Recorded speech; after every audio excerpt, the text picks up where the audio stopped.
We're not gonna take it. No, we're not gonna make it. We're not gonna take it anymore. What are we talking about today? It is Angry Day Rant over here at the Gritty Nurse Podcast. And we're going to talk about privatization of healthcare.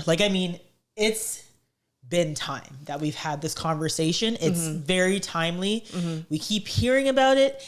And now it's time to vent our frustrations about this conversation. And you know, I think, again, let's start this way. It's an important conversation to have.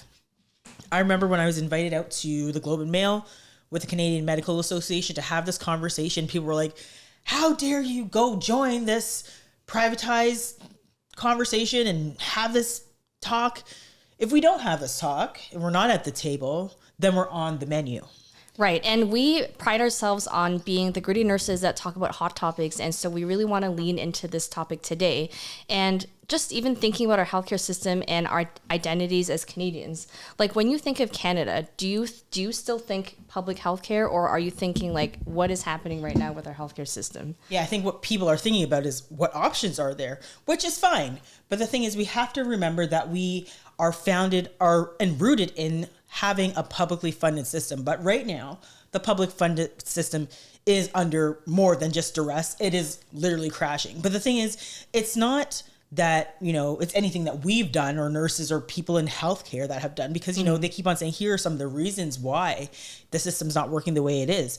Well, the system's also not working the way it is because we do have some governmental influence that is actually causing the system to not work as efficiently as it has been. And again, we're not going to just blame it on one government. It's probably a multi-generational problem that we've been seeing in terms of healthcare privatization and just, you know, the various different things we've been seeing in Canada from a healthcare perspective. But we're going to try to touch on a couple things and just kind of get it off of our chests, because the conversation, it's overdue that we have this conversation. But maybe before we kind of get into some of our fighting words, let's talk a little bit about what privatized healthcare does look like in Canada. And I think there's a lot of people that don't know we do have private services here in Canada. Yeah, and I think if you just go back to nursing school and what we learned about the healthcare system in Canada is supposed to be accessible. Right now, I don't feel like private or public healthcare is overly accessible right now, and that's the problem. So, like, when we're talking about all these issues, it's about, are the most vulnerable people being looked after, or are they being left behind? And when we offer choices, I say choices in quotation marks, is that choice for those that can afford it and leaving those behind that can't afford it? That's what I want people to think about, because a lot of these issues that we're having, I think a lot of them are being pushed by those that are the haves versus the have-nots. And Right. if you have, of course, you'll be okay with paying money for something that's going to help you jump the queue or give you better service or access to better specialists. But the truth is, the people that need it the most are the people that don't have any of those resources. And I always think about, like, who are we as a society? I think the litmus test for who we are is how we treat the most vulnerable. And that's my stand on that. I completely agree. And I think what Sarah's touching on is the aspect of health equity. And I remember even being at this discussion where they're talking about, you know, what is equity or what is health equity. And man, was it defined incorrectly 100%. Like, I was hearing people who own private companies talking about equity. And it was very interesting to be like, oh yeah, you know, all of our clients who pay, they have equal access. The ones who pay, That is not what we mean. The ones who can pay, the ones that can afford to pay. And I remember hearing this individual, and don't you all worry, we will get there. This individual saying, well, you know, I have patients that live in some of the poorest communities, and what would they rather? Would they rather spend, you know, $69.99 for their visit and not miss a whole day of work at minimum wage? Oh, hells yes, they would. I'm like, oh, hells no, they wouldn't. What they would prefer is to have access, timely access, and not necessarily having to pay, because now you've put this person in a position where they have to worry about whether they can pay for their groceries, their rent, their light and electricity bills versus their healthcare. This is not something that we should be making people do. People shouldn't have to be like, oh, you know what?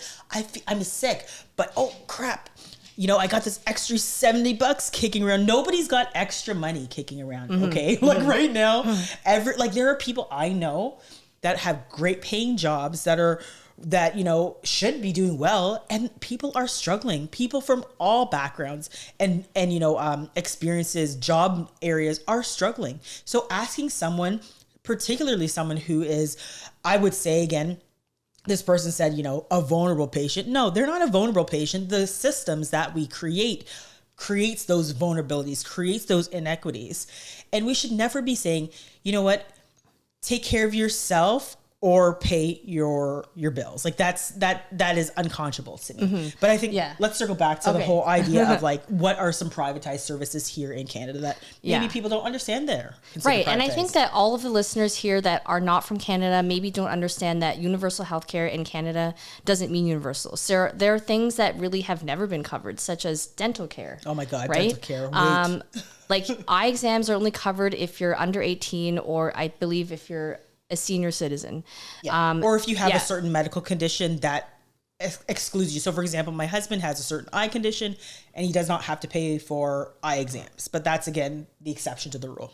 Right. And then medications are only covered if you're an inpatient in a hospital. So let's say you go to a clinic or you go to a walk-in center or you see your family doctor and you need a prescription for something.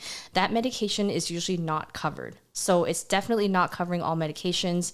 Don't even get me started on mental health, because that's pretty much non-existent. There are a lot of things that are not covered.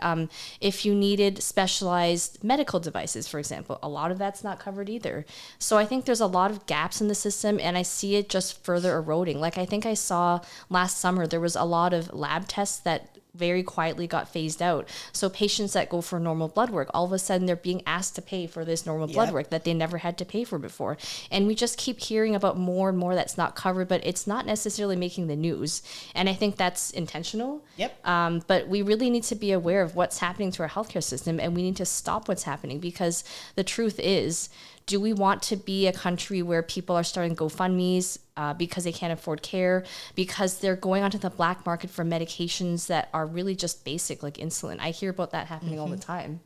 And I think it's just, again, like you mentioned, we as like a society shouldn't have to have, you know, like an OHIP pocket binder book to be like, oh, you know, here's what should be covered. Because some of the things that we were seeing, again, were services that should have been covered, and certain private clinics were not covering them. Or I should say private clinics that are publicly funded. And again, that's a whole other thing, right? Like we'll kind of get into that too, but it's just like, you know, you shouldn't have to be this like navigator of the healthcare system to be like, okay, will I actually make sure that this service that is supposed to be covered by OHIP is actually covered? We've been hearing countless stories and seeing countless instances where people have actually paid for services that were covered by OHIP. Like, this is insane. And the fact that, you know, we continue to ask people to advocate for their healthcare system. I know we say this all the time, you know, you've got to advocate for yourself. But at what cost, and at what point that do, you know, the governments need to step up and cause some forms of accountability within the system? If we know that there are places that are charging for OHIP covered services and they're not getting penalized, that is a problem. That shouldn't be on the individual consumer. That should be on the government to be like, honey, you cannot be doing that, and that is wrong. And then they should be fining the holy shit out of them so they never do it again. These are issues that we need to be dealing with. And I mean, I can't imagine someone who's like spent $400, $500 out of pocket to now to get a phone call, be like, oh, sorry, that service was actually covered, but we charged you for it. Like, these are things that should not be happening. And the problem really, again, is that we don't have accountability structures. And that is hugely problematic in our system right now. Right. I remember hearing about that as well. And it took a lot of advocacy for this particular organization to admit that they had charged for services that should have been covered. And think about all that extra paperwork to then go back to every single person who was wrongly charged and then refund them for the money. Like, that is, again, just a waste of resources. And I just keep thinking about how, like, there's a certain politician who said you should never have to use your credit card, just your health card. I don't believe that's the case for these people. They definitely had to use their credit card for these scenarios. I just feel like, again, we're not taking accountability, and the people that are falling through the cracks, we're not seeing them all, because advocacy is something that you can do when you're in a place to do so. A lot of people that we're talking about, they're just trying to survive day to day. They can't always take that time to advocate. They can't, talk to politicians. They can't, go on social media. They can't do all these things. And we need to, unfortunately, we have to do it for them. And we shouldn't have to, but we do. And just to touch on another thing, Amie, I really don't like the term patient navigator, or like navigating the healthcare system. I wish that didn't exist. I wish there was nothing that you had to navigate. I wish the healthcare system was user friendly. And if you were struggling, someone would actually come up to you and say, hey, what do you need? Let me help you. Rather than it being the options, right. Yeah. Instead of having like a family member or a friend who like understands the system better to navigate it for you. Well, shit, we don't even understand the system all that much. Like, there's still things we're uncovering as people who have been, not only takers of the or users of the system, but people who actively work in the system. So I can only imagine how hard it is for people who aren't in healthcare to try to, like I said, like navigate the system. They don't make it, like you said, user friendly. Sorry to cut you off. Keep going. No, that was all I wanted to say. And I think I'm using my quotation marks way too much today, but that's just how I feel. No, like I think that again, like we shouldn't really having to be this whole idea of people, like if you're sick, right? You're already vulnerable. You're already feeling like, you're just trying to kind of keep the wheels on the bus. You're like, I just need to know what my next steps from a healthcare perspective, and like, how can I continue to maintain my health, right? That's what most people are thinking when they're ill coming into the hospital. The fact that you have to think about like whether the service is covered or not, whether you're gonna have to pay for it or not, or whether, you're being duped by the system, like it's not right.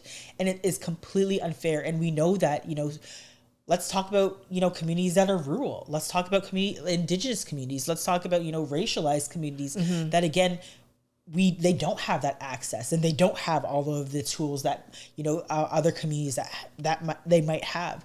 And that, again, is a part of the conversation when we're talking about seeing health equity within healthcare, and also not making people pay for services. So I'm just really, annoyed that we have to continue to have this conversation.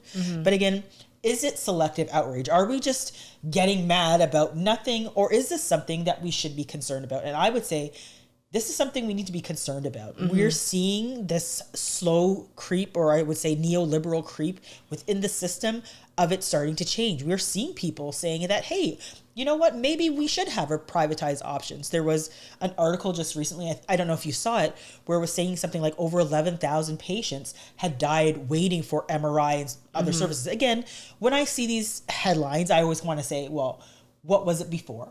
Right. So don't just be like, okay, 11,000 people have died waiting. Like, is this actually an elevated number, or is it like, not to sensationalize it or to even minimize it, but just always putting these things in context. But again, bringing it back to the fact, should we be outraged and should we be concerned? And I say unequivocally, absolutely, yes, we should be concerned.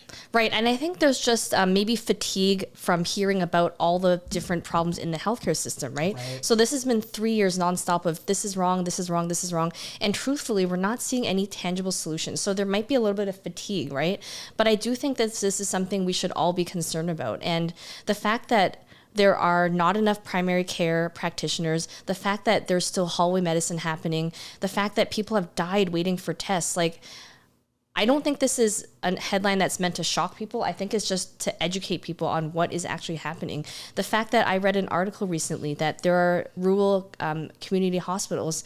One of them was closed 38 times in the last year. Yep, and I was insane. Like, there's only 52 weeks in the year, right? So more often closed than not. If that's not concerning, I don't know what is. And the fact that, your local hospital is closed, but the one closer to you might also be closed. Right. There's just no coordination right now. And I couldn't imagine needing emergency care or like being in labor and not being able to access care when I need it. 100%. And I think that, this is where, again, we have to look at our governments and be like, what are you guys doing? Because I saw a post, I think it was like last week, by Doug Ford. He's like, oh my gosh, look what's happening in Markham. We have a state-of-the-art emergency department. It's going to be open 24/7. Holy shit. All of our emergency departments are actually open 24/7. It makes me wonder, like, what are you saying to people? People know that this is how the system runs and should be running. But we have whole communities that don't have access or don't have even urgent care centers. And this is quite concerning because the other piece is we're seeing private equity companies saying, hey, let us come to the rescue. Let us come to the rescue. $75 million to help with this. But this is where, again, it's concerning because a private equity company, what do they want? If you're going to invest your money into something, and maybe I'm going to go to you about this. You probably know better about investments than I do. If you are investing in something, what is the expectation? Well, the expectation is, number one, you need to make a profit. 100%. Number two, you need to give money back to your shareholders because ultimately that is what for-profit care is, or for-profit organizations. You're accountable to your shareholders. Right. So if you have a company, let's say you have a company called Get Maple, and you're like, oh, we need virtual care. We're going to make sure that everybody has access. But you get $75 million from a company called Loblaws, let's say, and they're investing $75 million. I feel like that business will not serve the purposes which it's intended to be set out for. If the purpose is, we need to increase access, we want people to be receiving timely, adequate care. One, virtual care is not the standard of care. It's great that we have these options. And I do agree that virtual care helps with bringing these, bringing and making things more accessible. But then we also talk about whether people have technology and the access to having those things available. Right. But the other piece is you are beholden to a company that has been making record profits off of the food industry. And we know we've been seeing issues with, food insecurity, income insecurity. These organizations do not pay great living wages. Who are you liable to? Is it the people that you're serving, or is the company that just invested $75 million into you? Right. And I just want to talk about virtual care for a second, because I think the fact is it's great for people who can access virtual care. So if you think about communities that are impoverished, right? If they are just trying to survive month to month, are they going to have enough money for internet? Are they going to be able to have enough money for a laptop? Can they replace these things when they break? And if there's a language barrier or anything else, is this really what we want to do? But on the flip side, I did read an article recently that the government has slashed virtual care rates for physicians. So for example, a virtual care visit in our area used to pay a physician or primary care provider $38, and then the government cut that back to $20. So where's the incentive to provide virtual care anymore for those who actually can access it? Yeah, no, I agree with that piece. And again, I think this is another greater conversation that we have to have in terms of creating access. So let me just kind of swing back to our hypothetical situation, which is not hypothetical. It is actually a company that exists. But again, my concern is, we have this publicly funded healthcare system, and then we use our public funded dollars, so our tax paying dollars, where people are like, oh yeah, in Canada, your healthcare is free. No, it's not free. We pay for it out of our taxes, and it gets pooled in into a pool. But the thing is, when we have a for-profit company that's using publicly accessed funds, again, that's where I find it a little bit of a slippery slope, because again, these private for-profit companies need to still turn a profit. It still is a business. And I feel whenever you start turning healthcare into a business, we start losing sight of who we should be actually, servicing.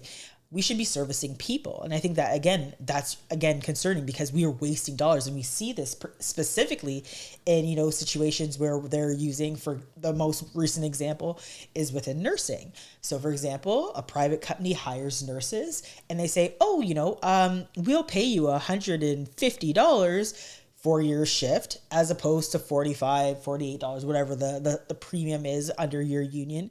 And where do you think you might end up landing working? You might want to go for the for-profit, but now we're wasting dollars, because those dollars should be really put back into the public healthcare system, and they're not. So again, we're seeing these issues where we're seeing that these boundaries being kind of crossed, where we're using publicly funded dollars for private entities. Again, I think we need to start thinking about the practitioners. So you talked about having greater access. There are millions of Canadians who are without a primary care practitioner. And again, I was very specific to say practitioner. I think there's a fear, and you can tell me what you think, of nurse practitioners being a part of this role. I saw a lovely article today on LinkedIn. I posted, I'll share with you, Sarah, later. All right. About nurse practitioners being a potential solution. But I think the article, and I think other people who are going to start focusing on these articles should really start focusing and honing in on what the actual issue is. It's not that there's a reluctance on nurse practitioners' parts to be a part of the healthcare system or to provide, greater access to folks who might not have access to physicians within the healthcare system. I think the question should be, what is stopping nurse practitioners from being primary care providers in our current environment? But I'll just stop there. So I will say that I don't believe the pushback is coming from patients. So patients, at the end of the day, they just want someone who can look after them. Doesn't matter if they are a physician or nurse practitioner. They want a primary care provider to provide care to them. So through process of elimination, if it's not the nurses and it's not the patients, where is the pushback coming from? I want you to think about that for a second. Well, I know one of the things that kind of came out in this conversation we had with the CMA at Globe and Mail, there was a nurse practitioner there, and I can't remember her name, but I'll drop her details in. And she said it explicitly. She's like, nurse practitioners can't bill through OHIP. Well, that's a barrier. So we need to look at all of these barriers that are put in place that are preventing nurse practitioners from practicing as primary care practitioners. Because again, if the issue is there are so many folks that can't access care, that don't have a family doctor, that don't have a primary care point of contact, then we need to ask what is stopping these other folks from being a part of the care system. And again, I always say that nurse practitioners are complementary. There is no thought or mindset, from my understanding, that they're going to be taking over or replacing the role of a physician. That is not the intention. But no. The intention is to continue to evolve the healthcare system to make sure that people are seen. And that is the primary reason we need to see more nurse practitioners. So that is, I think I'd say, one of our alternatives to seeing better healthcare services. Right. And full disclosure, I've had a nurse practitioner before and I loved her. Like, the thing is, they work on a completely different model. So it's not fee for service. They actually are paid a salary. So, they allot like 15 minutes to talking to you or more. When was the last time you got more than 5 minutes with a family doctor? Like, let's be honest. I think that it's a completely different way of providing care. Again, it doesn't have to be one versus the other. Right. There's more than enough room for all of us, because are there any primary care practitioners right now that are having trouble getting enough patients? I think it's the opposite problem everywhere. Right. So let's just work together and come up with a solution, which I know it's way easier said than done. I get that. But I do think it's worth looking into, like we said, the pushback is not coming from patients. It's not coming from nurse practitioners. We more than have the scope of practice to provide the care that's needed. So we really just need to be creative with these solutions. And just like being someone that's been in the healthcare system, your primary care practitioner is the key to everything. Like, if you need a referral, you have to go to your family doctor or nurse practitioner. You need this, you have to go first to your primary care practitioner. And if you don't have one, then you're kind of floating out in the sea trying to grab onto something, and that something might be emergency, and that's not really where you need to be if it's something simple, right? And I think that you even mentioned there was a physician at that talk who said, I love nurse practitioners because they free up my time to allow me to do the things that I need to do. Yep, it allows them to do the specialty aspects of care that nurse practitioners cannot, right? Mm-hmm. And it, like you said, it frees them up to go do other things. And I think we need to start thinking about this and doing this differently. So there are alternatives, and I don't know if privatization is one of them. I'm not saying that no at all costs, but I am also saying that we need to have an equity focused lens. We need to make sure that there are people that have been left behind. We know that there are folks that have worse healthcare outcomes, and how do we make sure that they're not going to be at the bottom of the waiting list, at the bottom of the barrel, not being able to access, or making it even more challenging for them to access healthcare services? And that's always my concern. And again, I think that we do need to do things differently. The system is not working. I remember at the beginning of the pandemic, we were shouting at the top of our lungs to be like, there are so many inefficiencies within the system, but nobody is fucking listening to us. We're just like, okay, so we've just mentioned to you about how many ORs are just not operating from 3 to 11, or there's nothing happening during the day or whatever, or after these certain hours. Why don't we look at, the fact that there's ample time during this time portion in this space, and nobody's listening. Nurses have been sounding the alarm about system issues from the inception of time. And it's just about it, like, people need to listen to nurses, because we're like, okay, we are here 24/7 seeing the inefficiencies. Somebody just listen to us. And I think that's the other piece. Like, we need to start hearing, and I shouldn't say just nurses, but there are other folks within, healthcare walls that have been sounding the alarm to say, here are ways and efficiencies that we can see. We need to start looking and funding the public system more efficiently, and start looking at the challenges that we have and start fixing them before we go straight to, oh, well, the system's not working as intended, privatization's the answer. Right, no, right. Let's fix some of those bumps and humps in the road. When we've, PDSA'd and quality improvement said, okay, these things aren't working, then we can look at other models of care. But until we start really looking at the challenges that we've already presented within the system, then it doesn't make sense for us to be talking about privatization the way that we've been currently. And I think that there's a separation between people that are up high and people that are at the front line. Right. Because Always. the truth is at every level, there should be someone at the front line who's providing perspective. But not only that, they need to actually know that their contributions are being listened to. So it can't just be tokenization or the fact that they have a seat at the table, but they have no real voice. Right. And these important decisions have already been made, but they're at the table for the sake of being at the table. Like, I remember being part of certain organizational, like, redevelopment plans, right? And it's like the blueprints have already been stamped, but now you're asking us where we think things should go, but you're telling us, but that's already been done. So what exactly are we here for right now? Right. Other than the fact that to say that, oh, we had a nurse at the meeting, when really everything's been decided, it's literally set in stone, and there's no room for improvement now. 100%. And I think this is, again, where governments need to play a better job at seeking out those consultations, right? I actually remember having a conversation with someone who worked in the ministry, and she's like, we don't know what the fuck we're doing. She literally was like, honestly, she's like, I worked for the ministry for 5 years, Ministry of Health. And she's just like, we're administrators. We have no idea what we're doing. She's like, yes, we'll try to reach out to consultants, but she's like, the amount of inefficiencies within that whole system, she's like, it's radical. She's like, we make these decisions and she's like, we pray that they work. Oh my God. And I'm like, right? This is the best that we have. We're praying that it's going to work. Well, this is what we see, when we see that we hire journalists to work as Ministry of Health people. Like, this is kind of crazy. Like, let's put people in there that really have an idea of how the system works. Let's have consultants at the table, paid consultants at the table, to say, you know what, that doesn't make any sense. Let's bring in people who are in those environments all the time who can help with the decision making.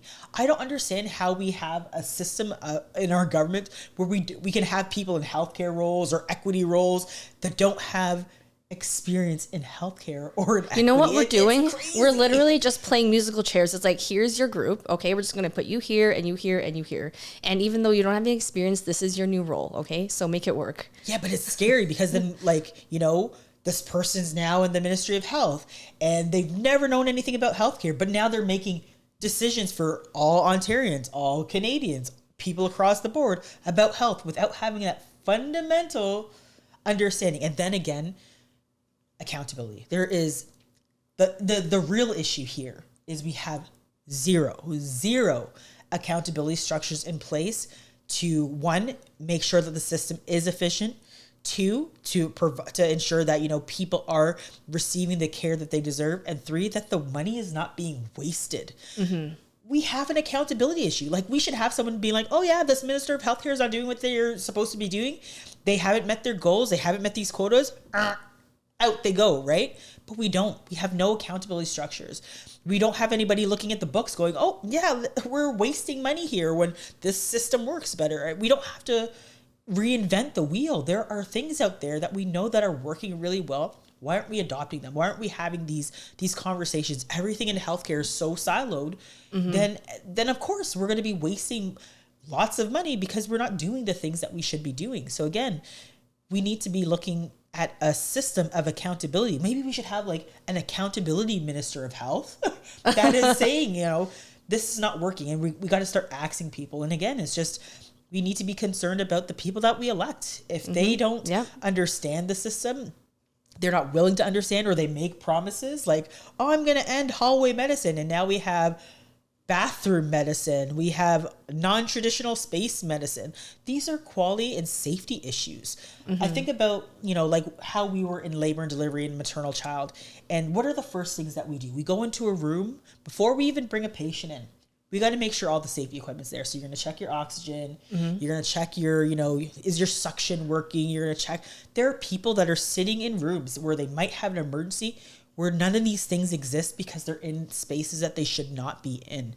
And it is very, very concerning. I can't imagine going into work and knowing that the patient I'm going to be looking after today is nowhere near the safety equipments or standards that they should be at. These are situations that we're putting healthcare workers into. This is when we talk about moral distress. And again, it's because we don't have accountability and we don't have oversight. Right. And when people talk about the nursing shortage, nurses exist. They have just left because they can't handle it anymore. Nurses are there. If we want nurses to come back, we need to create environments that they feel safe in again, that they feel like they can practice in, that they're not going to be assaulted, that they are going to be able to provide the safe care that they really need to, that their mental and physical health is going to be protected. Like, this is not happening right now. So the nursing shortage was created by all these, like this perfect storm, and it was exacerbated by the pandemic. And I'm really worried. I mean, we have entire emergency departments that are just closed now, or they've permanently reduced their hours. So when you said, that the definition of emergency is 24/7, that is slowly going away too. And people don't often know about that. Some units are now like 8 to 8, but what happens the other 12 hours? Are you just not allowed to get sick or hurt? Yeah, I mean, I think it's just, again, this is where we have to talk about retention like that. Like, we talk about the shortage, but it's also the fact that, nurses haven't been heard, respected, our opinions not valued. And again, it's not even just, there might be a shortage of bodies, but the issue is that also you're not keeping there. What is there within the system that wants to keep nurses in the system, right? What are our organizations doing, or our governments doing, to ensure that nurses feel heard and respected? So it's not just a shortage issue, but it's an issue related to respect and feeling heard and feeling that we can be a part of the solution and a part of the change. You don't create those environments where we feel that we can be heard or respected, then people are going to walk away. And that's what we're seeing. So again, it's maybe it's a shortage of respect that we're seeing overall. And I think that, that is concerning. And I hope that we're in September, but sometime soon that the nursing retention kit will be rolled out from the federal government.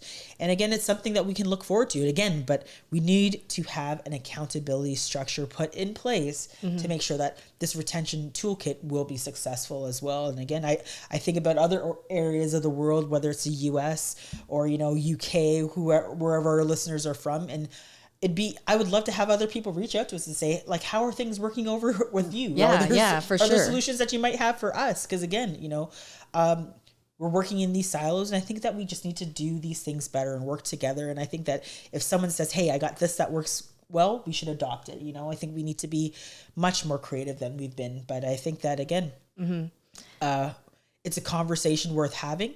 We can't walk away and say we're not going to have these conversations, but we need to be aware. I think there's one thing that we have missed. Whose voice is the most important voice in all of this? Well, it's the patient, right? Really. So we don't hear enough from patients, and that's a shame, because really the end user of healthcare really should be the ones, driving this conversation. And at the end of the day, we are all going to be patients at some point in our lives, right? So I always think about, at the beginning of life and at the end, a nurse is always going to be part of that. And so this is all going to affect us in the end, whether or not we use the healthcare system or not.